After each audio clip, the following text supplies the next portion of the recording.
హైదరాబాద్ నుంచి ఉదయం 11 గంటలకు సీఎం చంద్రబాబు అమరావతికి చేరుకోనున్నారు. హైదరాబాద్ నుంచి విమానంలో గన్నవరం విమానాశ్రయానికి చేరుకుంటారు. అక్కడి నుంచి నేరుగా సచివాలయంకి వెళ్లి సమీక్షలు నిర్వహించనున్నారు. ఆర్టీసీ బస్సులో మహిళలకు ఉచిత ప్రయాణం పథకంతో పాటు వివిధ అంశాలపై సీఎం సమీక్ష చేయనున్నారు. ఇందుకు సంబంధించిన విధి విధానాలను ఖరారు చేయనున్నట్లు సమాచారం.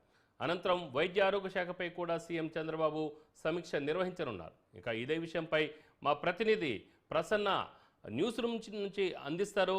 ప్రసన్న, రామారావు 2 రోజుల హైదరాబాద్ పర్యటన తర్వాత ఆంధ్రప్రదేశ్ ముఖ్యమంత్రి చంద్రబాబు నాయుడు ఇవాళ అమరావతికి చేరుకుని డైరెక్ట్ ఎయిర్పోర్ట్ నుంచి సెక్రటేరియట్కి వచ్చిన తర్వాత 3 కీలక అంశాలకు సంబంధించి సమీక్ష నిర్వహిస్తున్నారు. అందులో ప్రధానంగా ఒకటి రవాణా శాఖకు సంబంధించి, అంటే ఆర్టీసీకి సంబంధించి కొన్ని కీలక నిర్ణయాలు తీసుకోవాలి. ఒకటేమో కార్డినల్ నియామకాలు, కంపాషనేటివ్ అపాయింట్మెంట్స్ ఒకటి చాలా కాలంగా పెండింగ్లో ఉంటూ ఉన్నాయి. కోవిడ్ తర్వాత కూడా దీనికి సంబంధించి చర్యలు తీసుకోలేదు.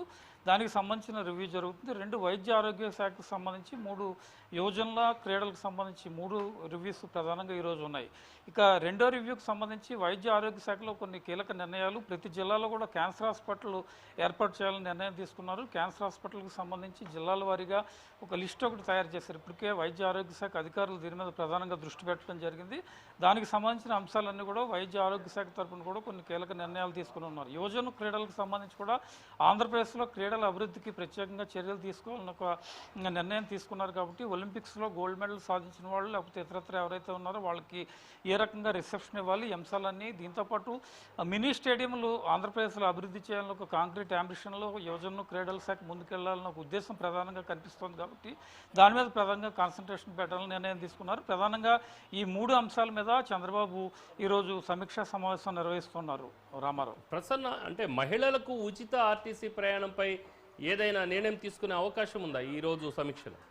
అంటే యాక్చువల్గా ఆగస్టు 15 నుంచి ఆర్టీసీ బస్సుల్లో మహిళలకు ఉచిత ప్రయాణం నిర్ణయం తీసుకుందాం అనుకున్నారు. ఆ రోజు 3 కొత్త పథకాలు కీలకంగా తల్లికి వందనం ఒకటి, అన్న క్యాంటీన్లో ఒకటి, ఆర్టీసీలో మహిళలకి ఉచిత ప్రయాణం, ఈ 3 అంశాల మీద ప్రధానంగా దృష్టి పెట్టారు. అయితే ఆర్టీసీ ఉచిత ప్రయాణానికి సంబంధించి తెలంగాణ, కర్ణాటక రాష్ట్రాల్లో ప్రస్తుతం అమలవుతున్న విధానాన్ని పరిశీలించడానికి అధికారుల బృందం, అదేవిధంగా మంత్రుల బృందం పర్యటించి తెలంగాణ రాష్ట్రంలో, కర్ణాటక రాష్ట్రంలో ఈ ఫ్రీ బస్ మహిళలకు సంబంధించి ఏ రకంగా ఉంది, అక్కడ ఉన్న లోటుపాట్లు ఏ రకంగా ఉన్నాయి, ఒకవేళ మహిళలు ఎక్కువగా బస్సు ఎక్కితే బర్డెన్ అయితే కనుక దానికి సంబంధించి విధి విధానాలు ఏ రకంగా ఉండాలి, ఆక్యుపెన్సీ రేషియో ఏ రూట్లలో మహిళల తాకిడి ఎక్కువగా ఉంటుంది, ఇవన్నీ అంచనా వేయడం కోసం ఒక రకమైన రూట్ మ్యాప్ ఖరారు చేసుకునే దిశగా ఆంధ్రప్రదేశ్లో ఈ ఉచిత బస్సు ప్రయాణానికి సంబంధించి కొన్ని కీలక నిర్ణయాలు తీసుకునే అవకాశం ఉంది. అయితే ఈ పథకం ఎప్పటి నుంచి ప్రారంభమవుతుంది అనుకున్నట్టుగా, అంటే ఆగస్టు 15 అంటే ఇంకా 2-3 రోజులే ఉంది కాబట్టి ఇంత ఇమీడియట్గా చేయడం కష్టం. కాబట్టి బహుశా దసరా నుంచి ఏమైనా నిర్ణయం తీసుకునే అవకాశం ఉంది. ఈరోజు జరిగే సమీక్షా సమావేశంలో ఈ పథకం విధి విధానాలు, తెలంగాణకు ఒక టీంని, కర్ణాటకకు ఒక టీంని పంపించి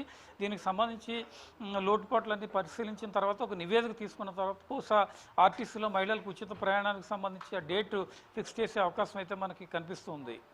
రామారావు, అంటే ప్రసన్న, ఇప్పుడు ఆరోగ్య శాఖ మీద కూడా సమీక్ష నిర్వహించనున్నారని చెప్పేసి తెలుస్తుంది. సో ఈ నేపథ్యంలో చూస్తే ఇటీవల కేంద్ర మంత్రి ఒకరు మరి ఆయుష్మాన్ భారత్ అనేది అది 5 లక్షలకు సంబంధించిన దాని మీద ఎక్స్ప్లెయిన్ చేస్తూ కూడా వచ్చారు. అంటే దీన్ని బట్టి చూస్తుంటే మరి ఆరోగ్యశ్రీ పరిస్థితి ఏంటి? ఆరోగ్యశ్రీ దాదాపు 25 లక్షల రూపాయల వర్త్ హెల్త్కి సంబంధించిన పథకం అది.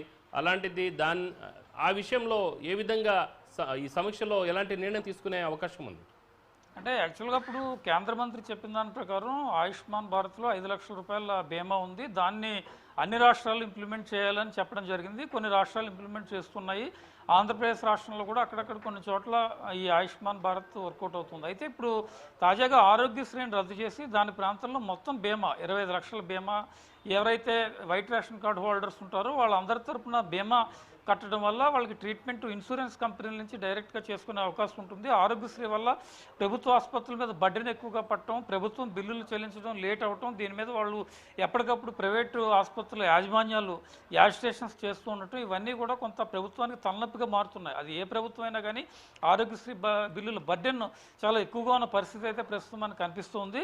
దీన్ని దృష్టిలో పెట్టుకుని బీమా చేస్తే కనుక కూటమి ఎన్నికల్లో ఇచ్చిన హామీ ప్రకారం వైట్ రేషన్ కార్డు హోల్డర్కి 25 లక్షల బీమా చేసి ఆరోగ్యశ్రీని పూర్తిగా తొలగించి బీమా ఏర్పాటు చేస్తే కనుక వాళ్ళకి వైట్ రేషన్ కార్డు హోల్డర్కి మేలు జరిగే అవకాశం ఉంటుంది. కాబట్టి ఆ దిశగా ప్రభుత్వం ఆలోచిస్తుంది. అయితే ఈరోజు జరిగే సమీక్షలో ఆరోగ్యశ్రీ మీద చర్చిస్తారు. ఒకవేళ ఆరోగ్యశ్రీని ఇమీడియట్గా తీసేస్తే కనుక దాని ప్రభావం కూడా ఈ ట్రీట్మెంట్ తీసుకునే వాళ్ళు ఏ రకంగా ఉంటుంది అనే విధానాన్ని కూడా ఒకసారి ఆలోచించి నిర్ణయం తీసుకునే అవకాశం అయితే మనకి కనిపిస్తుంది.